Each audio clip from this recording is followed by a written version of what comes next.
도로 위 차량을 움직이게 하는 세 가지 색깔이 있습니다. 초록은 주행, 빨강은 정지, 그리고 노랑이 있죠.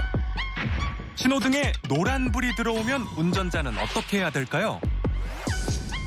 그냥 뭐 신호가 없다라고 생각을 하는 것 같아요. 보통 그냥 가는데 왜 섰냐고 하셨어요. 같은 신호를 보고도 받아들이는 게 제각각인 노란불. 녹색불에 이은 빨간불, 그 잠깐의 사이엔 많은 일이 벌어질 수 있습니다. 최선의 선택을 했다고 생각했지만 그 결과는 보람 씨의 생각과 많이 달라서 답답했다는데요. 멈출 수 없었고 직진할 수밖에 없어서 직진했는데 정말 운전하는 게 죄인가라는 생각이 들 만큼 너무 억울한 사고였던 것 같아요. 평화로운 오후. 그 평온함은 얼마 가지 못했습니다. 교차로를 거의 빠져나갔을 때 사고가 발생했는데요. 불쑥 나타난 차량을 피하려고 이렇게 핸들을 틀었지만 사고를 막기에는 역부족이었습니다. 갑자기 옆에서 차가 다가오길래 혹시 빨간불로 바뀌어서 옆 차선에서 직진 차들이 와서 저를 박은 거라고 생각했어요. 3, 4m 이제 앞두고서 노란불이 딱 켜진 거죠. 흔히 딜레마 존이라고 일컫는 구간에서 황색불을 본 보람 씨. 사고가 나기 전까지만 해도 신호는 바뀌지 않았습니다. 사고 후 상대 운전자는 조금 당황스러운 제안을 했다는데요. 이제 저한테 하시는 말씀이 저보러 아가씨 신호 위반했다. 딸 같으니까 자기가 뭐 들어놓을 사람도 아니고 차도 고치지 않겠다라고 얘기하시면서 그냥 가라는 식으로 얘기를 하시더라고요. 근데 제가 그냥 갈 이유가 없으니까 저는 약간 의심이 들어서 블랙박스를 다시 확인하게 됐죠. 다시 돌려본 블랙박스에서는 한 가지 이상한 점이 발견됐습니다. 바로 우회전한 상대 차량이 지나온 이 횡단보도의 신호였는데요. 보행자 신호일 때 상대방이 가다가 이 노란불에 직진을 하던 보람 씨와 사고가 난 겁니다.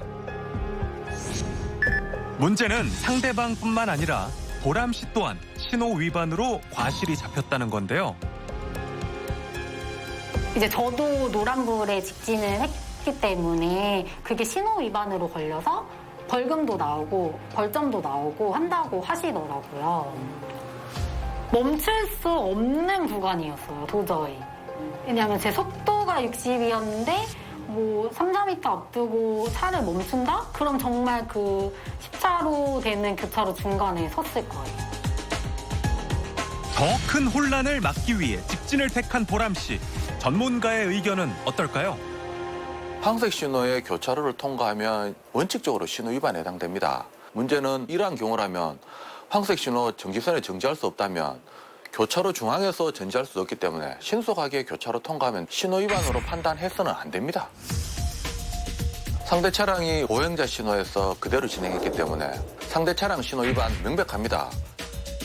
제보의 차량으로서도 상대 차량이 확인되고 본인이 딜레마 구간에서 신속하게 교차를 통과해야 된다면 각별히 주의를 다해야 되는데 다하지 못한 부분 일부 과실 있어 보입니다. 결국 15%의 과실을 안게 된 보람 씨. 과실 산정에 있어서 주행 상황도 고려했으면 싶은 아쉬움이 남는다는데요. 노란불도 동일하게 빨간불로 본다라는 것 자체가 저는 좀 이해가 안 가더라고요. 못 멈출 상황이라고 인정이 된다면 그건 초록불로 당연히 봐야 된다고 생각합니다. 딜레마 존에서의 갈등은 끊이질 않습니다. 정지선에 다다랐을 때 들어온 노란불. 재빨리 멈춰섰는데요. 차량에 강한 충격이 전해졌습니다. 저도 가야 되나 멈춰야 되는데 거기가 워낙 그 큰 사거리여가지고 가려다가 그냥 멈춘 거였는데 뒤에 룸미러로 보니까 그 트럭은 세게 오고 있더라고요. 노란불이 들어왔지만 화물차가 속도를 줄이지 못하고 오면서 제보자 차량 후미를 추돌하고 만 겁니다. 그런데 뒷차 운전자분이 이럴 때 보통 가는 거라고 그냥 갈 줄 알았다 하길래 제가 약간 너무 급정거를 하는 바람에 사고를 유발한 건가? 이런 생각은 했었는데 순간적으로.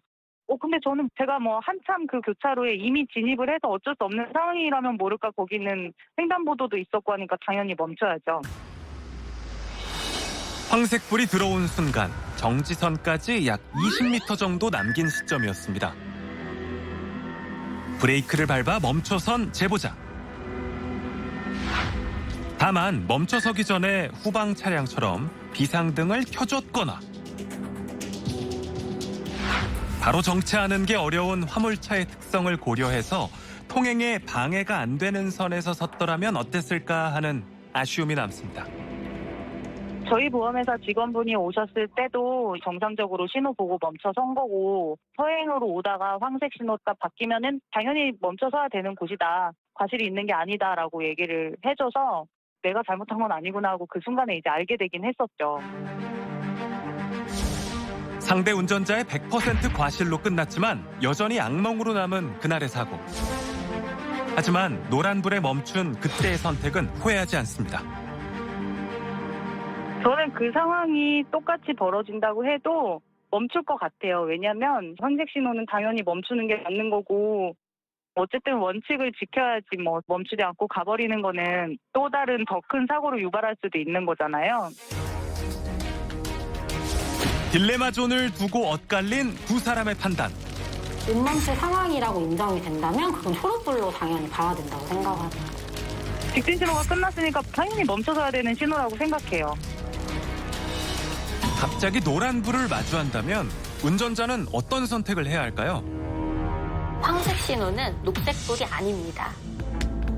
교차로를 지나기 전에는 무조건 선다라는 생각으로 서행을 하시면 되고 만약에 내가 주행 중에 황색불을 만나거나 황색불이 들어왔는데 도저히 멈출 수 없으면 최대한 빠르게 교차로를 통과하는 게 올바른 주행법이라고 볼 수가 있습니다. 딜레마 존은 사실 갈등 구간이라고 말을 할 수 있어요. 누군가는 멈추고 싶어하고 누군가는 가고 싶어하는 이런 의견의 차이가 생기다 보니까 양극적인 위험성을 가지고 있죠. 급할 때 꼭 신호가 도와주질 않는다는 생각 종종 하게 됩니다. 그럴 때 신호등이 노란불로 바뀌면 내달리게 되죠. 사고가 나는 건 시간 문제입니다. 그런데 이 노란불 언제부터 생겨난 걸까요? 세계 최초의 신호등은 1868년 런던 국회의사당 앞에 세워졌습니다. 가스를 사용하는 이 신호기는 경찰이 수동으로 조작했는데요. 양 날개가 옆으로 펼쳐질 땐 스탑, 45도로 내려오면 주의하면서 교차로를 통과하라는 신호였다고 합니다. 가스 폭발로 채 한 달도 안 돼서 사라지긴 했지만요. 전기식 신호등은 1900년대 초 미국 시카고에 처음 등장했습니다. 몇 년이 지나고 윌리엄 포츠라는 디트로이트 경찰관이 적색과 녹색 사이 주의를 알리는 노란불을 고안해냈다고 하는데요. 그리고 1950년대부터 컴퓨터가 신호 제어에 이용됐습니다. 이렇게 신호등이 발전해온 이유, 바로 도로 위 질서가 잡혀야 모두가 안전하기 때문이겠죠. 신호등이 주는 경고를 소홀히 하면 그 피해는 결코 적지 않습니다. 교차로 한복판에서 발생한 화물차와의 사고. 왼쪽 도로에서 직진하던 화물차가 빠른 속도로 교차로에 진입하더니 이내 제보자 차량과 부딪히고 말았습니다. 이 상황이 당황스러운 건 상대 운전자도 제보자도 마찬가지였는데요. 제가 거기서 뭐 신호를 기다렸다가 간 기억이 없거든요. 출퇴근 시간에는 붐벼도 낮 시간에는 차량이 그렇게 많이 이동은 나는 안 해요. 서서히 교차로를 진입을 한 거죠. 예. 근데 저는 뭐 아무것도 보지를 못했어요. 그냥 빵 소리밖에 못 들은 것 같아요. 한순간에 벌어진 사고였기에 경황이 없었던 제보자. 사고를 곱씹어 생각할수록 불안해지기 시작했다는데요. 처음에는 막 괜찮냐고 하다가 자기가 빵거렸는데 왜 진입을 못 봤냐고 네, 그렇게 하시더라고요. 스쳐 지나가는 뭐 지식으로 뭐 어디에 받쳤는지가 중요하잖아요. 그 차로는. 아 이거는 거의 뭐 100% 나의 잘못이네. 그 생각이 좀 순간 스쳤어요. 당시 교차로에 먼저 진입한 건 화물차였습니다. 게다가 충돌 부위가 측면이라 제보자는 본인의 과실이 크다고 예상했죠. 걱정도 잠시. 제보자는 얼마 지나지 않아서 예상치 못한 답변을 듣게 됩니다. 교통과 형사님이 그 상대편이 신호 위반이다. 신호 위반 때문에 일단은 그 경찰서에 나오셔가지고 조사를 받으셔야 된다. 막 그렇게 얘기하시더라고요. 그 전멸등이었는데 웬 신호 위반? 그 생각이 들었죠. 자, 영상을 다시 보겠습니다. 분명히 제보자의 신호는 노란색 전멸등이었고요. 자, 보셨나요? 화물차의 신호는 빨강 전멸등이었습니다. 전멸 신호등의 다른 색깔이 가해자와 피해자를 나누는 결정적인 역할을 한 건데요. 노란색 전멸등은 천천히 도로를 통과해야 하고 빨강색 전멸등은 일단 멈춰선 후 주행해야 됩니다. 두 신호가 같이 있는 도로에서는 노란색 전멸 신호를 보고 서행하는 차에게 우선 통행권이 있습니다. 운전자 간의 약속이지만 지키지 않는 이들도 많다는데요. 이로 인한 사고도 끊이질 않았다고 합니다. 우리가 일반적으로 교통량 신호 운영을 위해서는 일정 수준 600대 이 정도 이상의 교통량이 있어야 신호 운영을 하는데 그 수준에 미치지 못하기 때문에 신호 운영을 안 하다가 사고가 많이 난다라는 민원이 접수돼서 정상 신호로 운영을 해왔고요. 그 이후에는 민원을 제가 받은 적은 없는 걸로 기억됩니다. 저도 그게 신호 위반인 건 전혀 인지를 안 했었죠. 적색 전멸 신호등에는 무조건 일시 정지를 하고 가셔야 된다. 이 사고를 계기로 알게 된 거고요. 제보자의 퇴근길. 평소보다 차량 정체가 심한 날이었다는데요. 앞차들을 따라 천천히 교차로를 통과하던 그때! 눈 깜짝할 사이에 사고가 났습니다. 아비런이라고 해야 되나? 그러니까 제 시야에서는 아예 그 차가 보이지도 않았고 보이는 것과 박는 것과 거의 동시에 그대로 섰던 것 같아요. 초록불 된 지 얼마 안 됐으니까 당연히 지나갈 수 있을 거라고 생각을 하고 들어갔는데 또 가다 보니까 금세 주황불이 됐고 저는 한 대라도 빨리 껴서 다 빠져나가야겠다는 생각을 하고 지나가려고 했는데 우측에서 나타난 승용차 한 대. 피할 수 없었기에 날벼락 같았던 사고. 그렇기 때문에 더 억울했습니다. 어쨌든 상대 차가 와서 박은 상황이기 때문에 저는 사실 제가 피해자인 줄 알았어요.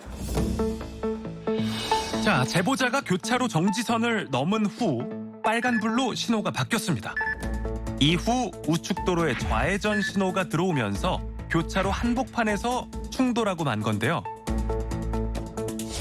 하지만 정해진 신호 내에 교차로를 빠져나가지 못했다는 이유로 가해자가 된 제보자.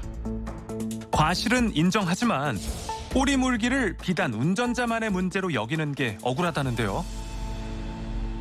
근데 아마 교차로 같은 경우에 큰 교차로일수록 사고가 많이 난다고 생각하기 때문에 분명 운전자들도 조심을 한다고 해도 이건 분명 길에도 문제가 있을 것 같아가지고 개선이 돼야 되지 않았을까 생각을 했는데 꼬리물기가 골치였던 도로에는 무분별한 우회전을 막기 위해 현재 양쪽에 교통섬이 설치됐습니다.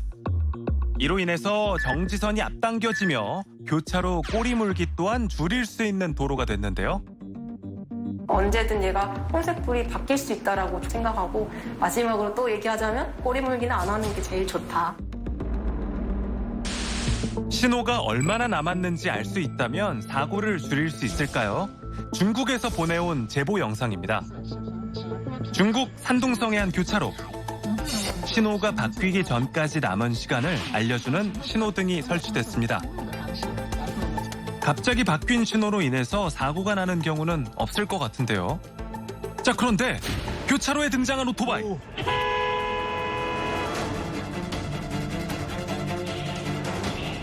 황급히 경적을 울렸지만 사고는 돌이킬 수 없습니다. 부딪히는 소리가 크게 났고 운전자분이 이제 얼굴을 차에 이렇게 좀 부딪히셨거든요. 바로 앞에서 봤기 때문에 좀 많이 걱정이 됐습니다.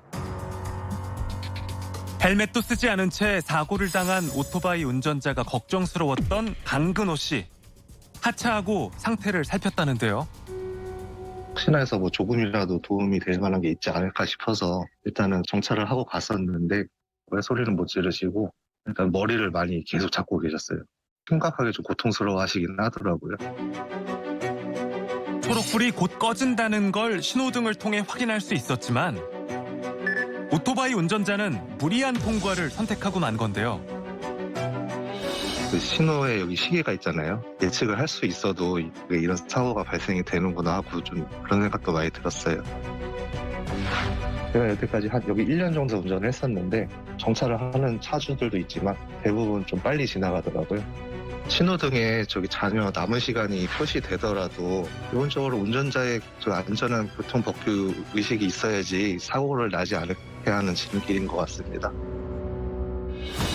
교차로 내 신호 위반 사고를 방지하는 데 도움이 될 것 같은 자녀 시간 신호등. 하지만 실상은 그렇지만은 않다고 합니다. 내가 이 생각 보고 여기서 한 황색불 3초 안에 통과할 수 있겠다 아니다를 신속하고 빠르게 할 수 있다는 점에서는 그 신호 카운트가 좋다고 생각을 합니다. 근데 사람들이 참 좋아하는 이제 카운트다운이잖아요. 3, 2, 1 하고 땅 출발하고 싶어하는 그런 심리가 작용을 하게 되면 더 큰 사고를 유발을 하게 됩니다. 안전적인 측면에서는 조금 보수적으로 바라보고 있는 게 현실인 것 같습니다. 초록불과 빨간불 사이 노란불이 켜진 그 짧은 시간 동안 가느냐 마느냐 선택을 하는 건 생각보다 쉬운 일이 아닐 겁니다. 잘못된 선택은 본인뿐만 아니라 타인을 위협하기도 하고요. 운전자 간의 기본 약속인 신호등 보다 엄격하게 지켜야겠습니다.